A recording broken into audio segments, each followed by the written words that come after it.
नमस्कार, आप देख रहे हैं कैपिटल टीवी बिहार। मैं हूं आपके साथ सृष्टि शाह। बिहार में कई सरकारें आई, कई सरकारें गई, लेकिन साल 2026 तक पहुंचने के बाद भी एक मुद्दा ऐसा है जिस पर हर सरकार फेल साबित हुई, और वो है शिक्षा और शिक्षा व्यवस्था। शिक्षा जो किसी भी राज्य के भविष्य की नींव होती है, वही बिहार में आज भी राजनीति, वादों और घोटालों के बीच उलझती हुई नजर आती है। चुनाव आते हैं तो बड़े बड़े दावे होते हैं, घोषणाएं होती हैं, लेकिन जमीनी हकीकत आज भी जस की तस बनी हुई है। अगर बात करें सुपौल जिले के एक मिडिल स्कूल की, तो यहाँ की स्थिति सरकारी दावों की पोल खोलने के लिए काफी है। इस विद्यालय में कक्षा 1 से 8वीं तक की पढ़ाई होती है, लेकिन जरूरी संसाधनों की भारी कमी बच्चों के भविष्य पर सवाल खड़े कर रही है। स्कूल में पूरे शिक्षक नहीं है, कई सब्जेक्ट की तो क्लासेस भी रोज नियमित रूप से नहीं लग पाती है। कहीं बैठने के लिए सही बेंच डेस्क नहीं है, तो कहीं पढ़ाई के लिए जरूरी किताबों और शिक्षा से जुड़ी चीजों का अभाव है। ऐसे में सबसे बड़ा सवाल यही है कि आखिर कब तक बिहार का शिक्षा तंत्र सिर्फ फाइलों और भाषणों में मजबूत रहेगा। तो चलिए जरा विस्तार से इसी चरमराई व्यवस्था को जरा विस्तार से जानते हैं।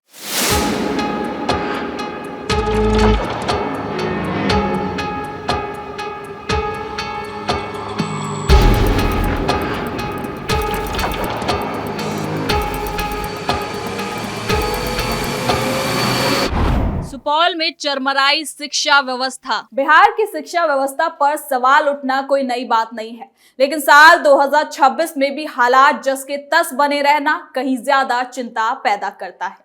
शिक्षा जैसे समाज और राज्य के भविष्य की बुनियाद माना जाता है, आज बिहार उसी बदहाल व्यवस्था से जूझ रहा है। लापरवाही और आधे अधूरे इंतजामों के बीच दम तोड़ती नजर आ रही है यही शिक्षा। दरअसल आपको बता दें कि सुपौल जिले का एक सरकारी मिडिल स्कूल इस पूरी व्यवस्था की सच्चाई को सामने लाकर खड़ा कर देता है। जहां कागजों में सब कुछ ठीक दिखता है, लेकिन जमीनी हकीकत बेहद डरावनी है। सुपौल का हाल ऐसा ही कुछ है। यहाँ मिडिल स्कूल में क्लास 1 से 8वीं तक की पढ़ाई की जाती है और छात्रों की संख्या भी लगभग सैकड़ों में है, लेकिन स्कूलों की इमारत और संसाधन इस बोझ को उठाने लायक नहीं है। स्कूल में मौजूद भवन जर्जर हालत में है, कहीं छत से प्लास्टर झड़ रहा है तो कहीं दीवारों में दरारें साफ नजर आ रही हैं। बारिश के दिनों में कमरों में पानी टपकता है और गर्मी में तो पंखों के बिना बच्चे पसीने से तरतर हो जाते हैं, लेकिन पढ़ने को मजबूर होते हैं। कई बार तो बच्चों को डर के साए में कक्षा लगानी पड़ती है कि कहीं कोई हादसा ना हो जाए। ऐसे में सबसे बड़ी विडंबना ये है कि जिस स्कूल में सैकड़ों बच्चे पढ़ते हैं, वहां कमरों की संख्या आखिर गिनती की क्यों है? एक ही कमरे में कई क्लास के बच्चों को बैठाकर पढ़ाया जाता है। शिक्षक पूरी कोशिश करते हैं, लेकिन शोर और भीड़ के बीच पढ़ाई प्रभावी नहीं हो पाती है। जाहिर है, अलग अलग क्लास के बच्चे जब एक ही क्लास में पढ़ेंगे तो वहां पढ़ाई कम, शोर शराबा ज्यादा होगा, क्योंकि छोटे बच्चे ना ठीक से सुन पाते हैं और ना ही सवाल पूछ पाते हैं। ऐसे माहौल में शिक्षा सिर्फ एक दिखावटी बनकर रह जाता है। ऐसा नहीं है कि ये परेशानी सिर्फ बच्चों के ही साथ है, बल्कि शिक्षकों के हालात भी कुछ ऐसे ही हैं। छात्रों की संख्या के मुकाबले शिक्षकों की संख्या बेहद कम है। एक शिक्षक पर कई कक्षाओं और कई सब्जेक्ट्स का बोझ डाल दिया जाता है। कहीं गणित का शिक्षक विज्ञान पढ़ा रहा होता है, तो कहीं भाषा का शिक्षक सामाजिक विज्ञान संभालने को मजबूर हो जाता है। विषय जानकार के बिना पढ़ाई कराना ना तो शिक्षक के लिए आसान है और ना ही बच्चों के लिए फायदेमंद। नतीजा ये होता है कि सिलेबस अधूरा रह जाता है और बच्चों की नींव कमजोर बनती चली जाती है। स्कूलों की बिल्डिंग और शिक्षक ही नहीं, आपको बता दें कि स्कूल के बुनियादी और जरूरी सुविधाओं का भी भारी अभाव है। पीने के पानी की व्यवस्था तक ठीक नहीं है। शौचालय हो वो भी बहुत ज्यादा खराब हालात में है, या फिर इसको या तो आप इस्तेमाल नहीं कर सकते हैं या फिर ये किसी लायक ही नहीं है। और खासकर सबसे ज्यादा परेशानी छात्राओं के लिए होती है। बहुत ज्यादा गंभीर स्थिति हो जाती है, जिससे कई बार उनकी रेगुलर अटेंडेंस पर भी इसका असर पड़ता है। जहां साफ सफाई की कमी से बच्चों के स्वास्थ्य पर भी खतरा नजर आता है। आपको बता दें कि ये हालात सिर्फ एक स्कूल तक सीमित नहीं है, बल्कि सुपौल जिले के कई सरकारी स्कूल इसी तरह की समस्याओं और परेशानी से जूझ रहे हैं।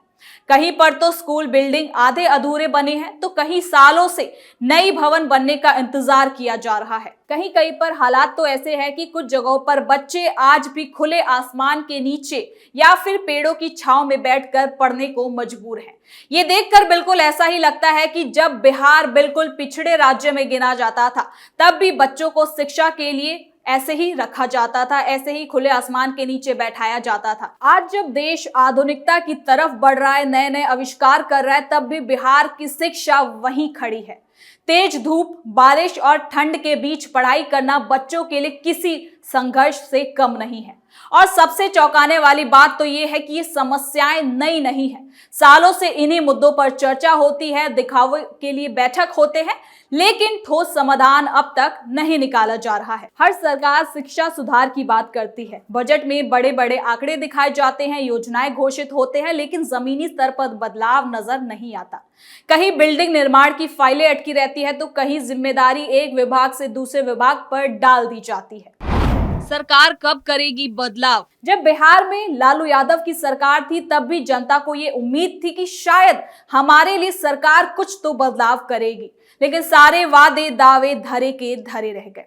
फिर सरकार बदली, नीतीश कुमार आए, इनसे भी जनता को फिर से थोड़ी ज्यादा उम्मीद हुई, क्योंकि ये थोड़े से पढ़े लिखे थे, तो ऐसी उम्मीद जताई जा रही थी कि ये तो बदलाव करेंगे ही करेंगे। आज लगभग सीएम नीतीश कुमार को सत्ता में बने हुए 20 साल होने को है, लेकिन ये स्कूलों के जर्जर हालात देखकर लगता है कि यहाँ का विकास शायद हो ही नहीं पाएगा। बिहार में सबसे ज्यादा पलायन हो रहे हैं, क्योंकि यहाँ ना तो अच्छी शिक्षा है और ना ही रोजगार। यहाँ का युवा दूसरे राज्य में जाकर शिक्षा लेने को मजबूर है। आपको बता दें कि 2025 के बिहार विधानसभा चुनाव को जीतने से पहले नीतीश कुमार ने कहा था कि युवाओं को रोजगार मिलेगा, ताकि पलायन रुक सके और बाकी राज्य में उनको जाना ना पड़े। लेकिन रोजगार से भी ज्यादा जरूरी आज बिहार को शिक्षा की जरूरत है। हालांकि बिहार के भविष्य की जरूरत को देखते हुए 6113 स्कूलों में स्मार्ट क्लासेस बनाए जा रहे हैं, 5277 स्कूलों में साइंस लैब भी बनाए जा रहे हैं। लेकिन ये वो स्कूल है जिस पर सरकार की नजर गई है, लेकिन सुपौल जैसे कई स्कूल हैं जिस पर सरकार को ध्यान देना चाहिए, तभी यहाँ पर रोजगार की भी बात हो सकती है। माँ बाप सरकारी स्कूल में पढ़ाने को मजबूर। आपको बता दें कि पेरेंट्स की मजबूरी भी इस कहानी का एक हिस्सा है। आर्थिक तंगी के कारण वो अपने बच्चों को प्राइवेट स्कूल में नहीं भेज सकते हैं। सरकारी स्कूल ही उनके लिए एकमात्र सहारा होता है। वो उम्मीद करते हैं कि कम से कम बुनियादी शिक्षा तो उनके बच्चों को ठीक से मिल जाएगी, लेकिन जब वो स्कूल के हालात को देखते हैं तो निराशा हाथ लगती है। कई पेरेंट्स सवाल उठाते हैं कि आखिर उनके बच्चों का भविष्य कौन सुधारेगा। बच्चों की स्थिति सबसे ज्यादा चिंताजनक है। वो सीखना चाहते हैं, आगे बढ़ना चाहते हैं, लेकिन व्यवस्था उनके रास्ते में दीवार बनकर खड़ी है। खराब माहौल, संसाधनों की कमी और अनियमित पढ़ाई से उनका मन पढ़ाई से धीरे धीरे हटने लगता है। कई बच्चे बीच में ही स्कूल छोड़ जाते हैं, जिससे ड्रॉप आउट की समस्या और ज्यादा गहराती है। शिक्षा विभाग की भूमिका पर भी सवाल उठना लाजमी है। निरीक्षण और रिपोर्टिंग का सिस्टम होने के बावजूद जर्जर भवन और संसाधनों की कमी सालों तक बनी रहती है। अगर समय रहते ठोस कदम उठाए जाते तो हालात इतने खराब तो नहीं होते। जिम्मेदारी तय ना होने की खामियाजा सीधे बच्चों को भुगतना पड़ता है। सुपौल का ये स्कूल दरअसल बिहार की शिक्षा व्यवस्था को एक आईना दिखाता है। यह दिखाता है कि कैसे योजनाएं कागजों में सफल होती हैं, लेकिन जमीन पर दम तोड़ देती हैं। जब तक शिक्षा को सिर्फ आंकड़ों और घोषणाओं से बाहर निकालकर वास्तविक में प्राथमिकता नहीं दी जाएगी, तब तक हालात सुधारना बिल्कुल संभव नहीं है। अगर आज भी इन समस्याओं को नजरअंदाज किया गया तो इसका असर सिर्फ सुपौल या फिर बिहार तक नहीं रुकेगा। कमजोर शिक्षा व्यवस्था एक पूरी पीढ़ी को पीछे ढकेल देगी। सवाल सिर्फ स्कूल की इमारत या शिक्षकों की संख्या का नहीं, सवाल बिहार के भविष्य का है, और ये फैसला अब टालने का नहीं बल्कि तुरंत इस पर फैसला लेने का है, जिस पर बिहार सरकार को भी ध्यान देना चाहिए और पता लगाना चाहिए कि कितने ऐसे स्कूल हैं जो आज भी अधूरे हैं सुविधाओं से।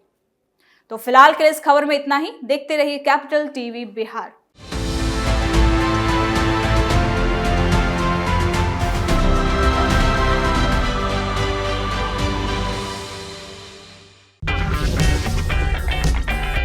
अगर आपको हमारा वीडियो पसंद आया हो तो इसे लाइक करें, हमारे चैनल को सब्सक्राइब करें और हाँ, बेल आइकन दबाना ना भूलें ताकि आप तक हमारे वीडियो की नोटिफिकेशन पहुंचती रहे। आप अपना सुझाव हमें कमेंट बॉक्स में दे सकते हैं। हमारे साथ जुड़ने के लिए शुक्रिया।